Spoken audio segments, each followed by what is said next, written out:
圣光门户开启与台湾扬生会议的报告。我们圣光门户开启获得了巨大的成功，大约有100万人了解到了这次冥想的信息，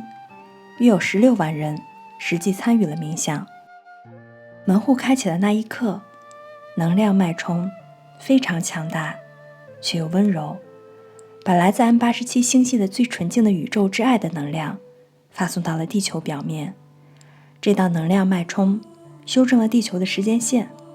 把常规世界大战发生的可能性从 33% 降低至 27%， 把金融系统发生严重崩溃的可能性从 37% 下降至 32%。 就在冥想开始的前几天， M87 星系被带入至地表大众的意识当中。这道能量脉冲为地球的隔离区带来了很多美丽的能量。在门户开启过后的几天，这些能量显化为了美丽的景象。冥想过后几天，冠状病毒疫情终于正式结束了。在正式冥想之前还有之后的几周内，光明势力已经成功地清理了很多黑暗势力的高科技武器，正面的时间线比以往任何时候都更加的牢固。其一，通过使用雷神科技，光明势力已经全部蒸发了地表周围所有物质还有非物质层面的黑洞，这包括人体能量场中所有的黑洞，以及地表人口植入物中的所有黑洞，赛特隧道从而坍塌。地球周围的黑暗网格不再是曾经的倒置网格，只是一个扭曲的网格。没有了黑洞，卡巴拉黑暗魔法已经不再有效，因为邪恶的灵性力量已经不复存在。其二，光明势力已经摧毁了所有残存的顶垮克炸弹，这是一项巨大的胜利，因为顶垮克炸弹曾代表了地球面临的最主要威胁，也是阻碍地球解放的巨大障碍。我过去的想法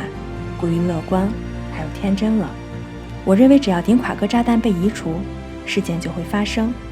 但实际情况要复杂得多。地表人口受到的编程要比之前预想的更加严重，必须要移除更多的以太矩阵和次量子异常，从而可以安全地引导地表人口度过事件发生的过程，同时也要避免关键人物在事件发生时刻惊慌失措，因为在事件发生的那刻，最基本的食物和能源供应链必须要保持在可以运作的状态。好的消息是，与移除顶垮克炸弹相比，移除所有的这些残存障碍会更加容易、快速，风险也相对更小。光明势力也已经彻底清除了较高心智层的所有黑暗实体，他们的行动打破了黑暗势力在低等心智层和星光层的控制，几乎所有的隐形体都被移除。星光层剩余的少数黑暗势力陷入混乱和逃亡之中，他们已经不再隶属于黑暗网格。所有尚未被逮捕送往银河中央太阳的业力领主，也就是创伤之主，已经从更高的层面逃窜到以太层还有物质层，在那里他们仍然继续进行着操控。人类的因果体正从1996年的冲击当中恢复过来，而且恢复得很好。心智层和星光层的植入物大部分已经瓦解，只剩下以太植入物和实体生物晶片有待清理。现在的主要问题就是以太矩阵、以太执政官网格，它由奇美拉耶利之主控制着，也是通过这里，他们控制着转世轮回。还有就是由美国国防高级计划研究局地下基地控制的黑色贵族在物质层面的控制网格，他们用电磁波、超声波还有次声波组成的山峦控制着地表，他们也使用心智控制。环绕着地表世界的物质和以太层面的次量子异常也仍然是一个相当大的问题，这已经在着手处理了。圣光门户你已经铲除了大多数的阴谋诡计，只有2种可能性残存，一种是煽动全球性的世界战争，还有就是让金融系统严重崩溃，从而实施中央银行数字货币系统。正是因为如此，阴谋集团才拼命地推动中央银行数字货币系统。不过，地表大众巧妙地进行了反击。当圣光穿越以太矩阵上的裂痕时，平庸的时代就会开始成为过去，愚民政策也会画下休止符，遗忘的历史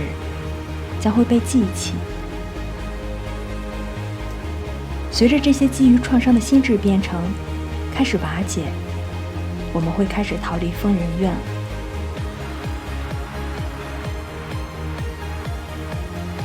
有一些人可能感觉我们的冥想没有满足他们的高期望，不过下面这篇文章可以说明问题。我们在台湾举办的扬声会议也非常的成功，因为它是再次激活龙之家族的能量触发器。在会议期间，马克龙和习在广州进行的会晤并非巧合。这场极具象征意义的会议由红龙和蓝龙在幕后精心策划，有效地把发生全球战争的可能性从38%降低至33%。高山流水的古琴旋律让马克龙与习之间达成了友好的盟约，有效地缓解了东西方国家之间的对立关系，并开始向和平的方向迈进。但是这个故事还有一层比较阴暗的层面。演奏这首曲子的古琴制作于756年，正值唐朝鼎盛的时期。那一年也恰逢批评献土的年份，这一切并非巧合。那一年，国王把领土割让给了教皇。国王在现代象征着马克龙，是罗斯柴尔德家族的傀儡；教皇在现代象征着习，是耶稣会的仆从。有关这个故事，一个更积极的面向是，广州是中国最强大女神漩涡的所在地。在会议期间，蓝龙开始重新激活喜马拉雅山周围的阿加森门户，以及台湾还有中国大陆的福地洞天。这里是台湾扬声会议的笔记，官方笔记的可靠度在80%左右，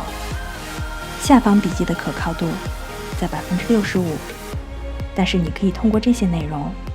感受到会议中的能量。光的胜利